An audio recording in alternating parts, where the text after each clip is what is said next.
welcome River to the podcast. Thank So you. great to see you. Thanks for coming along. I would love to know, are you well actually? It's a really good question. And I think if you'd asked me maybe even last week, it might have been a different answer. We're in some wild times and my life is not exempt from this, but I can answer wholeheartedly, yes, I am, because I've had to do the work of making sure I am in the last little while. So, I mean, it looks like bodily health and having a roof over my head, food on my table, Mhm. all of these su support networks, all of this kind of stuff. So yes, I am well, actually. I love to hear that. Yeah, it's a Yeah. nice feeling. I realize, would you like to do some breathing? Just a minute or two, and Yes, I would love to. we can invite your listeners to join in as well. You know the drill with me, but we're gonna settle into a comfortable position. It can be seated, it can be reclined, and just tuning into the breath and just noticing the rise and fall of the chest and the belly with the breath. And on the next exhale, all the way out, and we're going to breathe all the way in through the nose. First breath. And a nice slow exhale through the mouth, softening the shoulders and the belly. And we'll just pause it empty for a moment, just a little moment, before we take the next breath in through the nose, all the way into the belly. And nice, long, slow exhale through the mouth, softening the body again, softening the hands and the feet. And we'll go for our last nice deep inhale all the way through the nose, deepest breath today. And a nice sigh out the mouth. And just allowing the breath to return to its natural rhythm. This sensation of the body being breathed. No thought, no effort. This wonderful, constant tide of well-being in our bodies.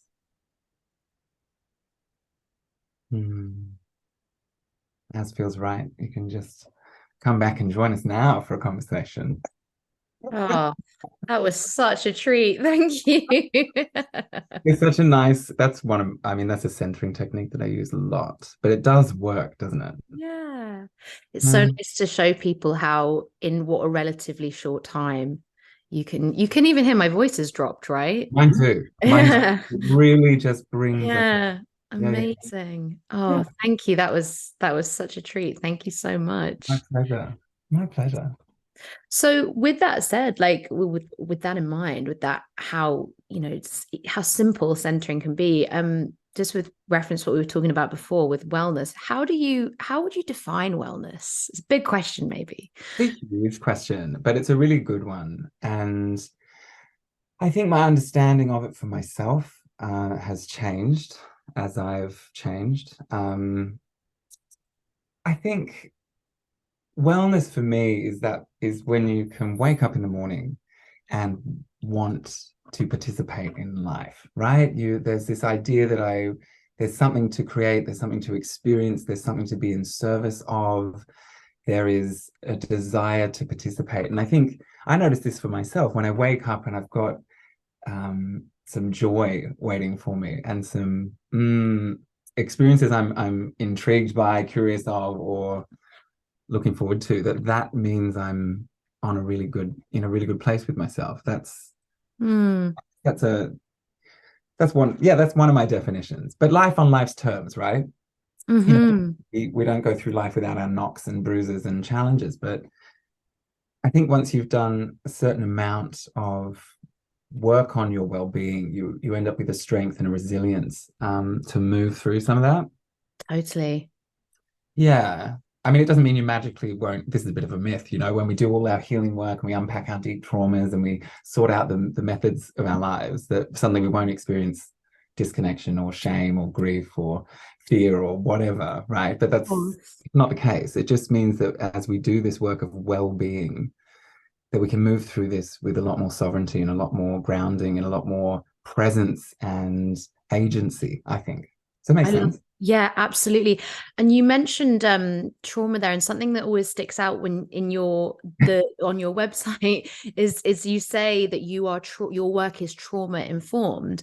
Could you tell us a little bit more about that? Yeah, I can. I can. It's a, it's a bit of a hot topic sometimes in the wellness space, but Sure. the way I got into this work was because I had to do many years of healing and uh, transformation and excavation on myself. I had a lot of trauma, right? Hmm. So unpacking this over the years led me into really interesting spaces. Yoga being one of them, meditation, of course, but all of the practices that I work with, I have worked with for myself. And so Hmm. I've understood them at personal levels. And I think a trauma-informed framework continues to grow in its understanding. I think it always should. I think it means we're not dealing in absolutes.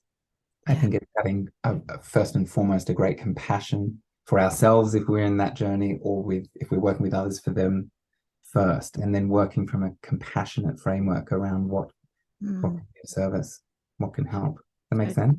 yeah, absolutely. And understanding where other people have been from your own experience. Absolutely this. And I think also an awareness of the systems and structures that we exist within: capitalism, racism, religious doctrine, all of these things that can impact us, the social frameworks that we move Mm. within Mm. can and do perpetuate trauma, not because it's an individual, but because the systems themselves have been constructed or maintained in these ways. Does that make sense? Absolutely, absolutely. And I mean, I guess that comes across in language we would use, right? As practitioners, Definitely. sensitivity, and then many other ways as well.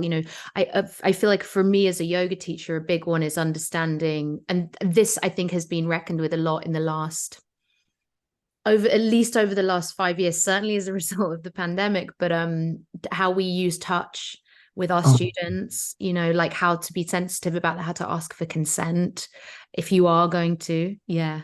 yeah, exactly this.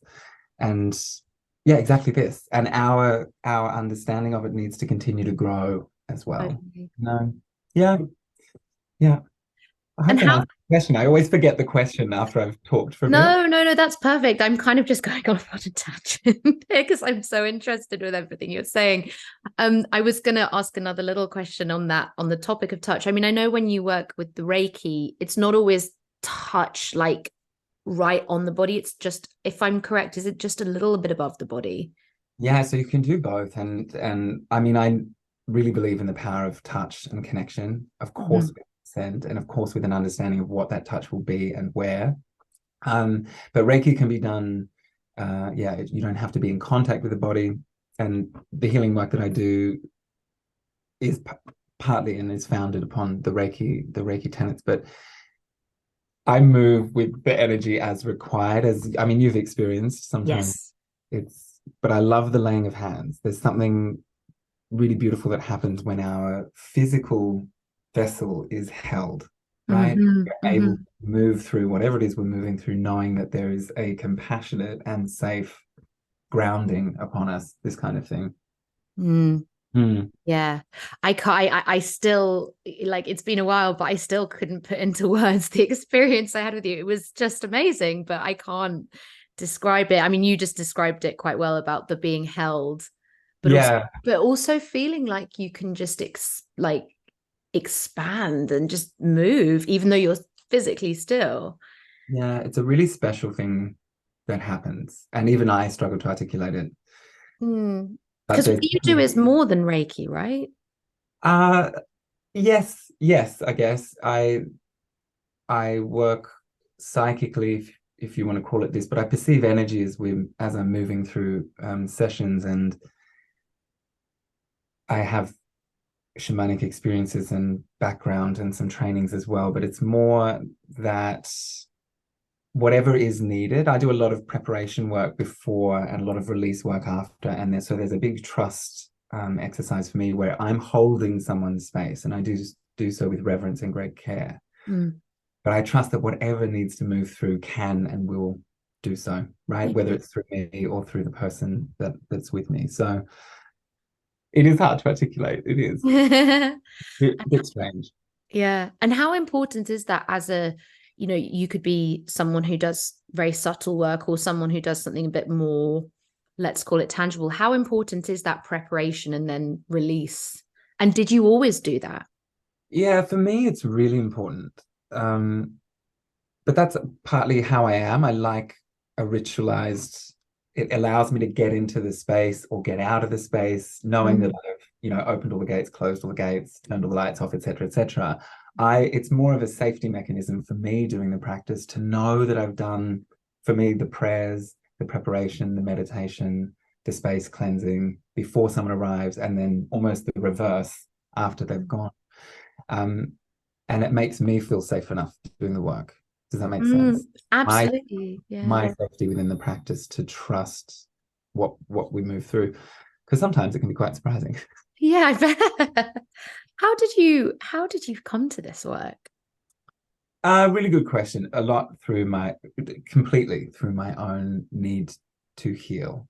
And like I said, I have a background with quite a bit of interesting trauma, but working through that led me into all sorts of places, including plant medicines, including psychotherapy, including yoga and meditation, including all of these different practices, Reiki and energy healing. And I guess it sort of naturally occurred. Um, I ended up helping, friends and family and practicing, and then it kind of just happened. I don't even know for myself fully. And Mm. it evolved the whole time as well. So just when I think I've got like a little like thing I can say about what I do, it'll start changing again. Yeah. So it's a beautiful process for me, and it's been a really beautiful learning over the last few years doing this. Amazing. Did Mm. you, and I mean, how many years are we talking, like, since you started Well, working this way? but yeah, there's a few markers. So I started yoga when I was 20, and so that's many, many, many moons ago now. And then, sort of in my mid 20s, I started working with tarot and these kinds of things, and just sort of with curiosity, just studying and learning and practicing for myself. And then in my late 20s, I was in really deep need of deep healing. And so I ended up working with plant medicines and Mm. shamanic traditions and practices for a couple of years. And then within that, there was the Reiki attunements, and my master sort of came into that scene. And then it sort of unfolded from there. I had to change a lot about my life. I was working in other areas and doing Sure. different things, and it just sort of naturally unfurled as I was doing all of this. So it's been a journey of probably 15 Wow. years all in. Do you know what? I count it all. All of our life is our experience Of on this. course. But the yeah, particularly it started with yoga and meditation. Mm. Incredible. Mm. And what practices do you keep for yourself? Like, what are your sort of daily, I mean, Mm. I Mm. call I used to call them non-negotiables, but I feel like that sounds too strict now. So you would like to do every days.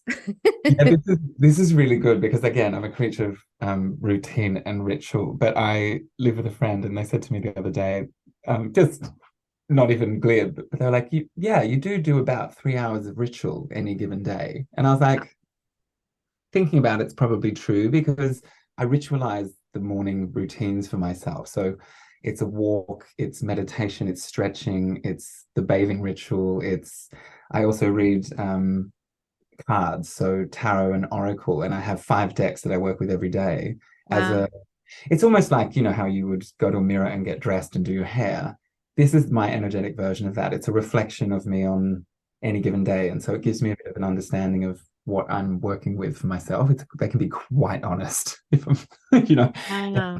some of the decks don't hold back, but I use 5 because they're each very different in what they deliver and how they deliver. So that's a non-negotiable for me, and I take them traveling with me when I go. I was recently back in Australia to go and see family and work through some stuff there, but I took a suitcase full of rocks and tarot cards. It was quite a hilarious thing actually. My hand luggage was mostly rocks.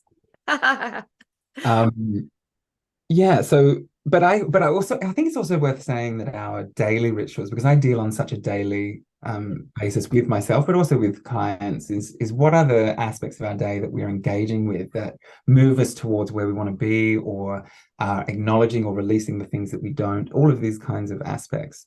Mm.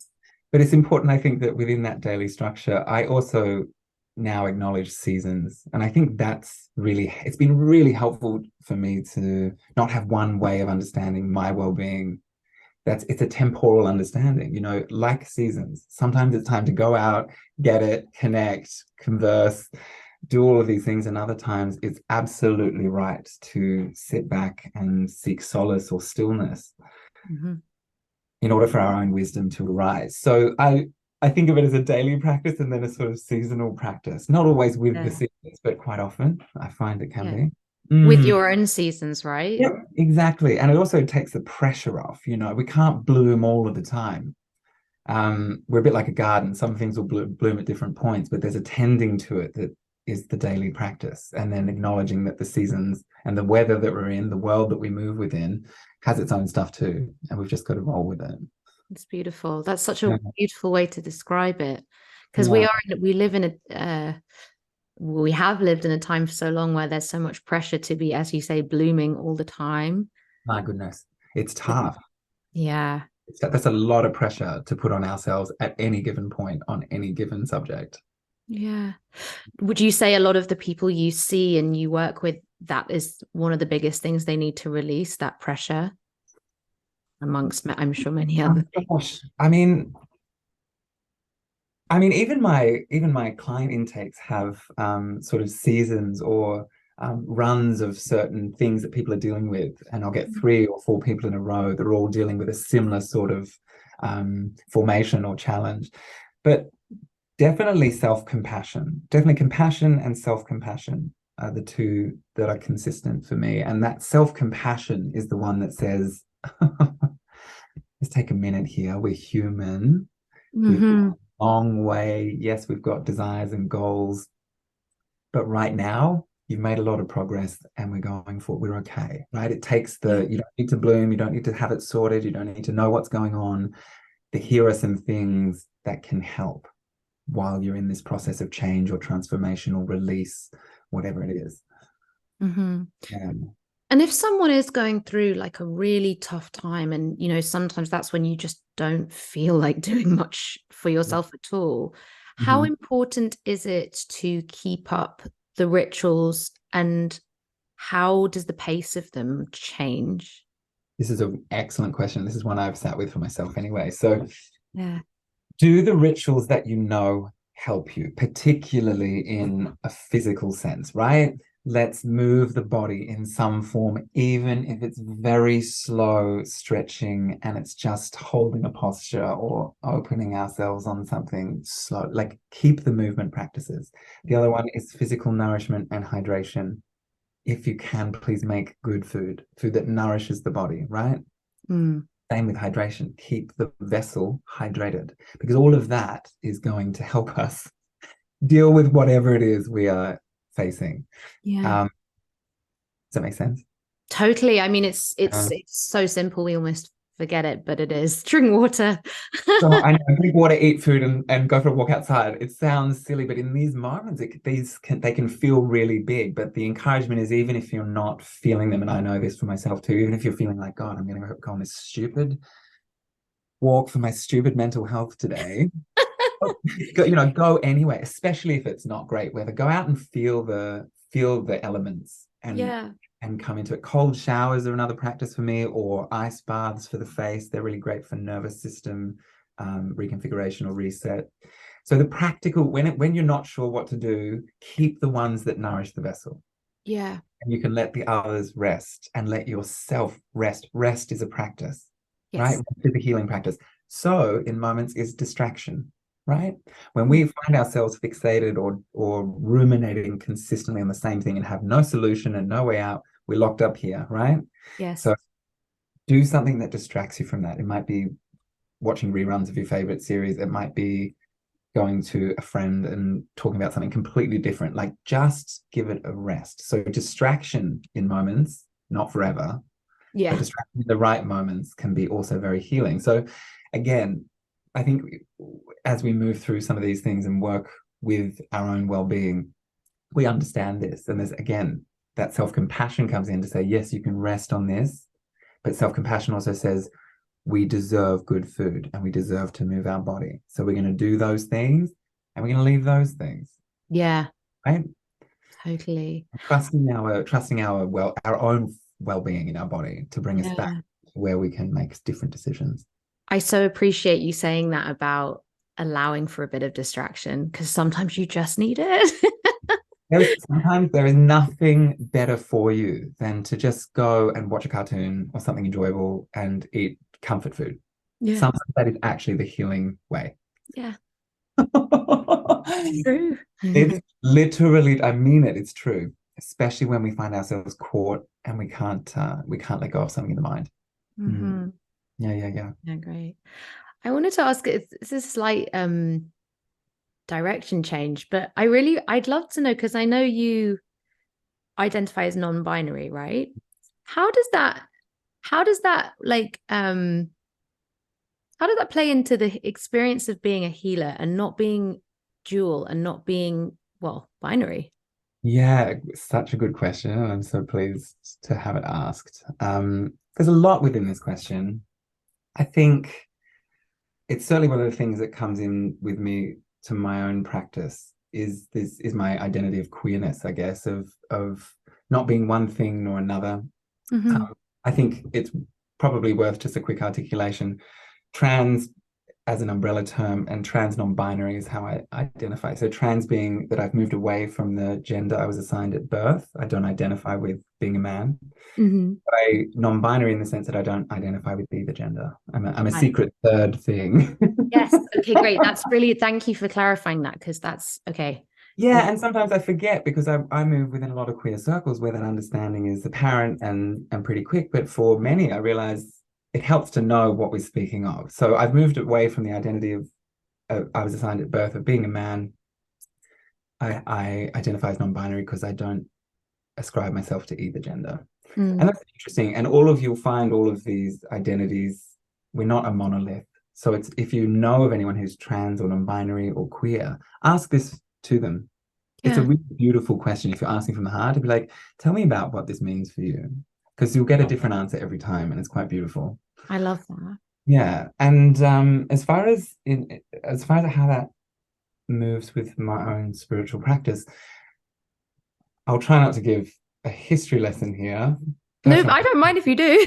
Yeah. So, I mean, back when before I was out, so in my really early 20s and for my late teens, I did a lot of research. I grew up in a heavily Christian environment, so there were all these impacts as well. And it was a time when being gay or queer wasn't on the table. So I did Sure. a lot of yeah, I did a lot of research, and this research has continued since then. But it's worth saying that non-binary people and gender non-conforming folk have existed since day dot. We've been here the whole time, and there are living and extinguished traditions, indigenous traditions, where we are still understood as part of normal human expression and experience. So I'm going to check my notes here, and I'm going to ask for forgiveness on the pronunciation. But you have things like the Farfine in Samoa and the Pacific Islands. You have the Hijra in South Asian communities and sort of that India, Pakistan, Bangladesh. You have the Mahu in Hawaii. You have Takatapui and the Whakawhine, Whakatane in New Zealand. You have the sort of the pan Indigenous American term of two spirit Yes. folk.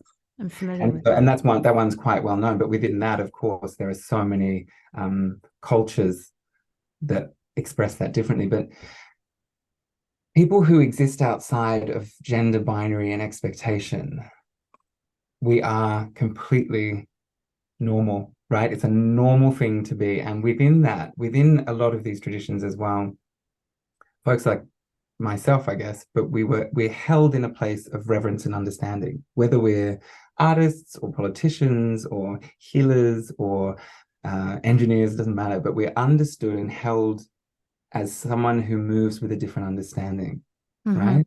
And so Mm-hmm. there's a respect and an acknowledgement. And again, I'm going to say that's impacted probably in all of these cultures by Western colonialism and Christian ideology and all of that Big that swept time. through. But we have existed here in the UK as well and in Europe.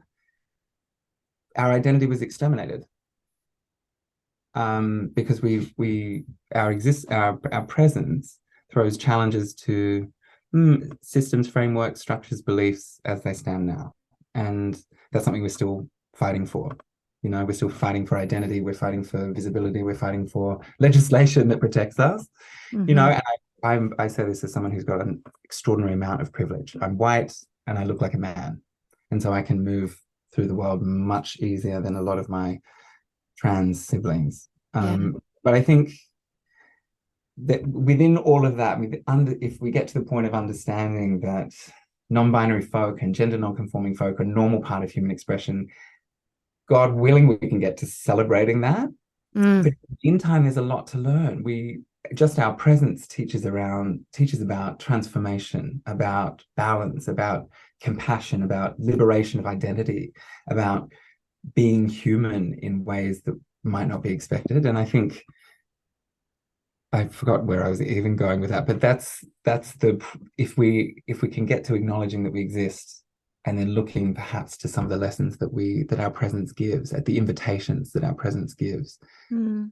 it can be a really beautiful thing. Of course. Yeah. Yeah, I thank you. I'm just kind of digesting that amazing answer. No, it was quite a lot to work with, but I hope that makes a little bit of sense because also it can be really difficult, I think, for anyone who's not inside the community Yeah, to ask these questions or to yeah. what's the best way to find out more or to understand better, you know? Mm, So I'm mm, happy to do that.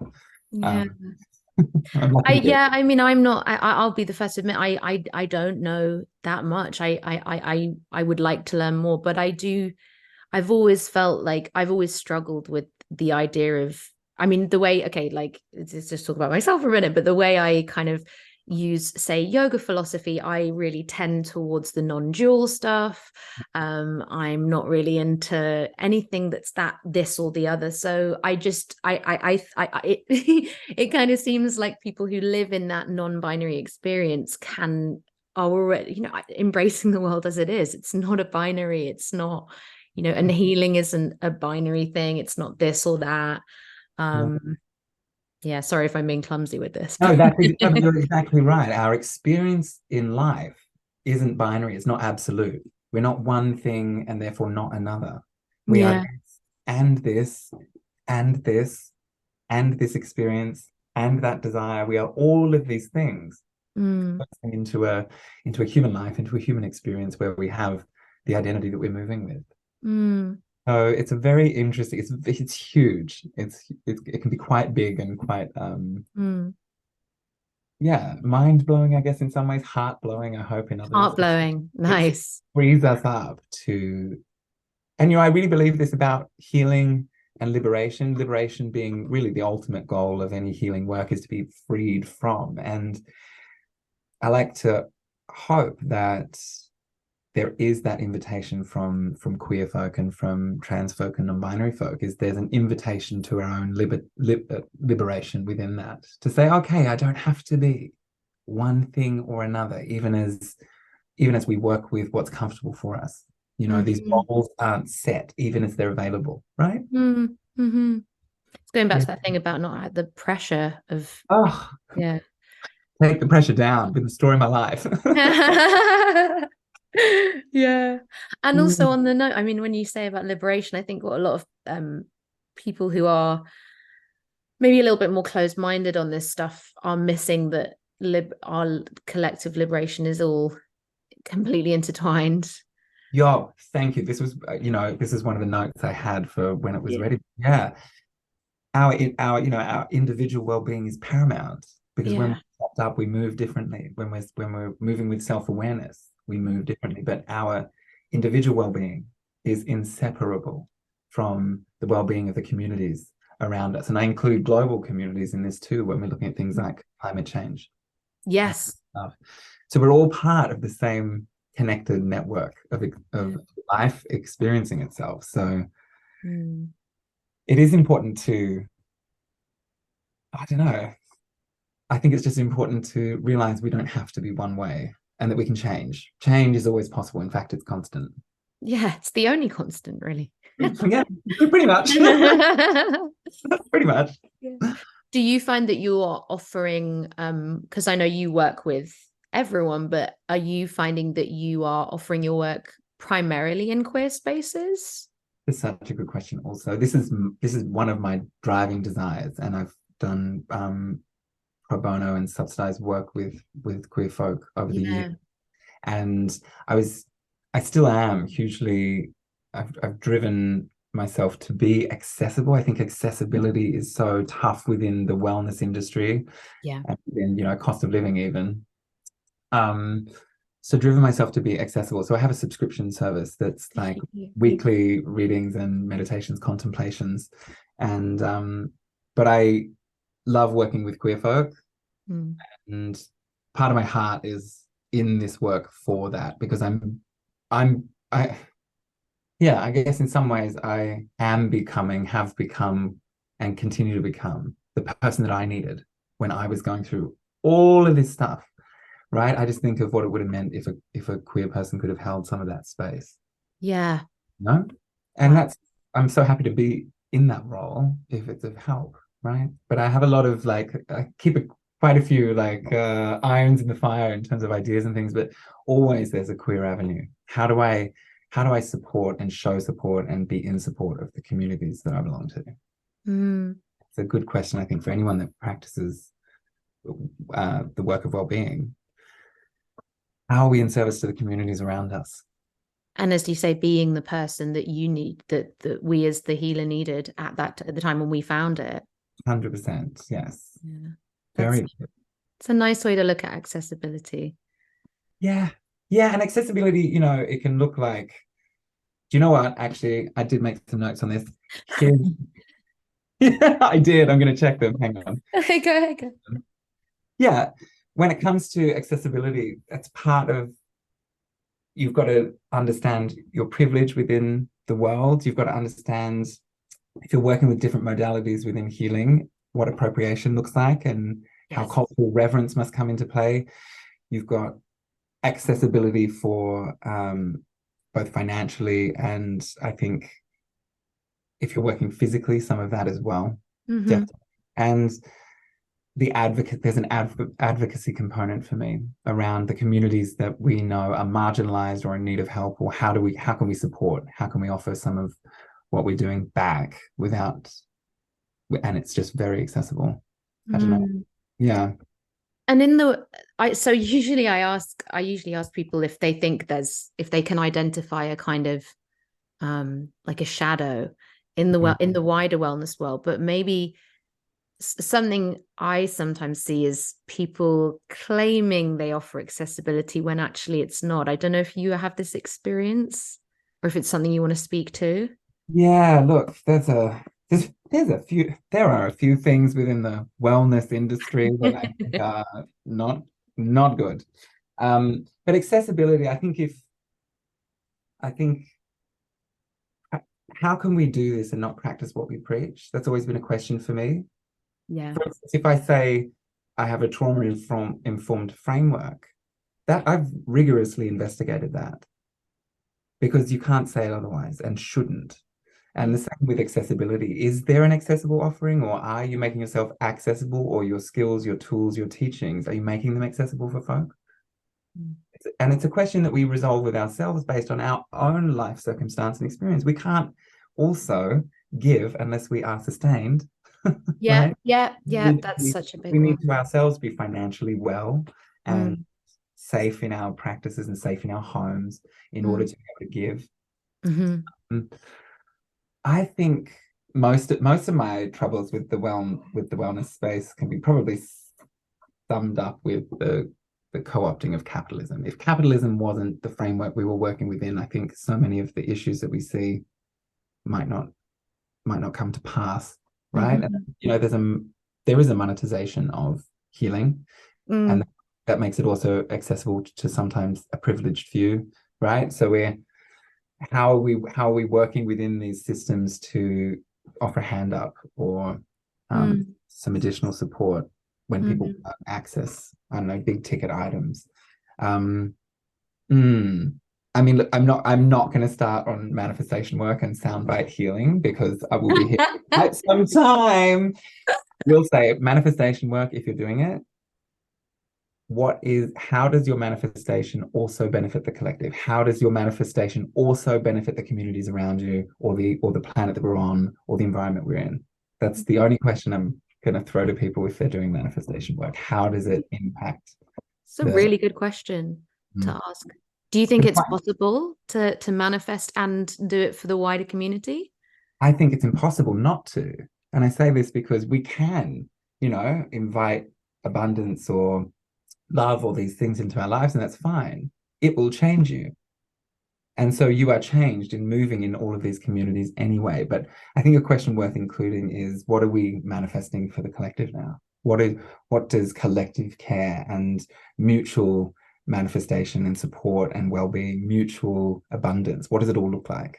Mm, Worthwhile questions as because I think there can be in some certain avenues or on certain channels, there's a hyper focus on self-care, manifestation for the self, yeah. what you want, what you get, how to do that for yourself. But I think it's more than enough time now to start asking how are we manifesting for the wider collective and the wider communities that we're part of. And your personal manifestations can be part of it and should be, right? Mm, mm, mm. That's great. No, that's great. That's such a good consideration to keep because a lot of people are into that work now. Yeah, and it's real work. It can be real work. I mean, some of Yeah. the soundbite stuff that we get on social media isn't the full picture, as we No. know. And I'm sure you've come across that working in the yoga space for many, many years now. You've come Yeah. across that like, yeah, much more to it than that. Yeah. Yeah. Like the love and light soundbite. Yeah. Oh my It's like, God. what Yeah. about all the dark that you come Yeah. across? And also, like, you want the love and light. You're going to have to go through the underworld to get there, my love. You do. You know? You really do. You And it's really okay. I try and hold an observational view. I can certainly get frustrated by it. And in moments, I can have anger about it because it just seems so do. Mm, incorrect in terms of like healing work or mm, what we're doing. It's not individual. We're part of a collective. We're part of the mm, world around us. Yeah, and we're gonna have to get back to that real quick because the world is uh is mhm, is needing it socially, environmentally, all of it. mm, Yeah, mm, yeah. mm, mm. Yeah. Mm. I'm thinking. Going on there. I like it. No, Yeah. no, I love it. I love it. Um, do you have any non-obvious wellness? It's a very thrown about word these days, but like non-obvious wellness thing that you love to do that not like maybe people don't think of, like a simple thing that brings you joy and makes you feel good no matter what, that you'd like to share with the listeners? Absolutely. I've got a few. Um, Yeah. I like to, for a long time now, to turn what seems to be mundane into like magical ritual. And you can take things like sweeping or vacuuming the house, right? Set Yeah. the intention before you do it. Have a little moment, do some breathing, maybe like we did at the start, which sounds odd when you've got a vacuum in front of you, but you're just like, as I vacuum this space, as I clean or sweep this space, I'm taking out the old energy. And honestly, it works every time. And it's the same with, I don't know, cleaning the kitchen or cleaning anything, is to set an intention. Like cleaning can be very therapeutic, can be very cathartic. But if we set an intention to say, you know what, I'm really like distressed by this or upset by this, by the time I finish cleaning, I'm gonna feel good. And every time. just because of the Yeah. intention, like, oh, I feel better about that actually. I've worked through some Mhm. stuff. And I- sometimes yeah. it's a deep clean that goes for 3 hours. Yeah. As a Virgo, can really relate to that. I'm like, this is yeah, yeah, yeah. Yeah. Same is true of cooking. If you're like making food, Love cooking. same, but it's like that the method and the intention and the presence. Mm. Say, as we're chopping ingredients and adding them in to say, yes, it's a nourishment for the body. Thank you for this. And like cooking with love, you can taste it.